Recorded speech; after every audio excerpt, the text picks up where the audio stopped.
High बंधुरा तुम्हारे এই চ্যানেলে অনেক অনেক স্বাগত। এই চ্যানেলে এই ব্লগটি আমার প্রথম ব্লগ। আজকে রান্নাটি একদম ঘরোয়া পদ্ধতিতে রান্না।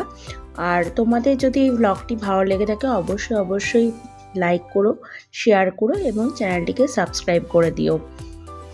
আমার আরেকটি চ্যানেল আছে, সেটির নাম হচ্ছে মধুশ্রীস ব্লগ। ওটিতেও তোমরা ভিজিট করো এবং ওখানেও ডেইলি লাইফস্টাইলের ব্লগগুলো আসে। অবশ্যই তোমরা দেখো।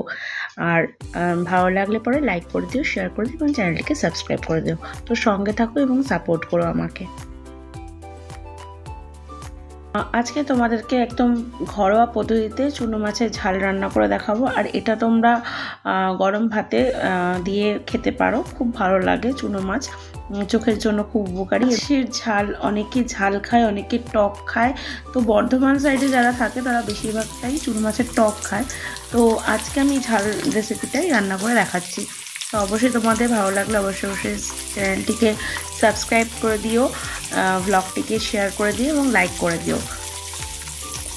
আমি এখানে ফোড়নে জিরা ফোড়ন ইউজ করেছি, তারপরে লম্বা করে কেটে রাখা আলু, পেঁয়াজ আর রসুন, এটা আমি দিয়ে একসাথে আমি এটাকে ভাজবো। আর এখানে পেস্টে আছে পেঁয়াজ বাটা, তোমার হচ্ছে আদা রসুন বাটা, ধনে বাটা, আর হচ্ছে শুকনো লঙ্কা বাটা, আর লাল হচ্ছে শুকনো কাশ্মীরি যে লঙ্কা গুঁড়ো আছে ওটা আমি এমনি গুঁড়ো ইউজ করেছি।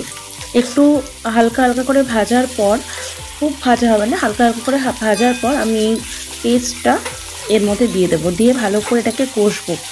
বেশ যখন ভালো করে কষা হয়ে যাবে, তেল ছেড়ে যাবে, তখন আমি এর মধ্যে সর্ষে এবং পোস্ত বাটা, কাজু দিয়ে যেটা বেটে রেখেছিলাম সেটা এর মধ্যে আমি অ্যাড করব।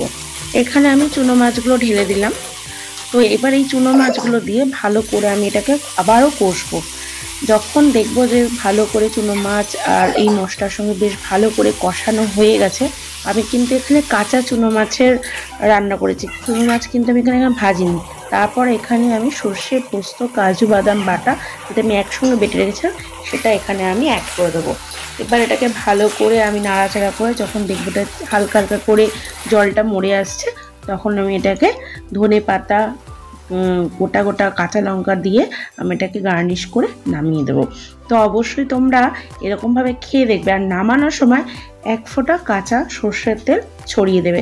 তো অস্বাভাবিক টেস্ট লাগে, দারুণ লাগে, একদম পুরো ভাত একদম সাবার হয়ে যাবে। তো অবশ্যই তোমরা রেসিপিটা ট্রাই করে দেখো। এটা হচ্ছে কাঁচা চুনো মাছ রান্না করা। অনেকেই আছে চুনো মাছ ভেজে রান্না করে। আমি এটা আমার যে ঠাকুমা রান্না করতেন সেই প্রসিডিওরে আমি তোমাদের চুনো মাছ আজকে রান্না করে দেখালাম। আমার একটা নতুন চ্যানেল, আর তোমরাও যেহেতু এই চ্যানেলে নতুন হবে তো অবশ্যই চ্যানেলটিকে সাবস্ক্রাইব করে রেখে দিও। আর ভিডিওটিকে লাইক করে দিও এবং প্রচুর শেয়ার করো। তো আজকের মতন আসছি বন্ধুরা, টাটা। আবার অন্য কোনো দিন অন্য কোনো রেসিপি নিয়ে তোমাদের সামনে আমি হাজির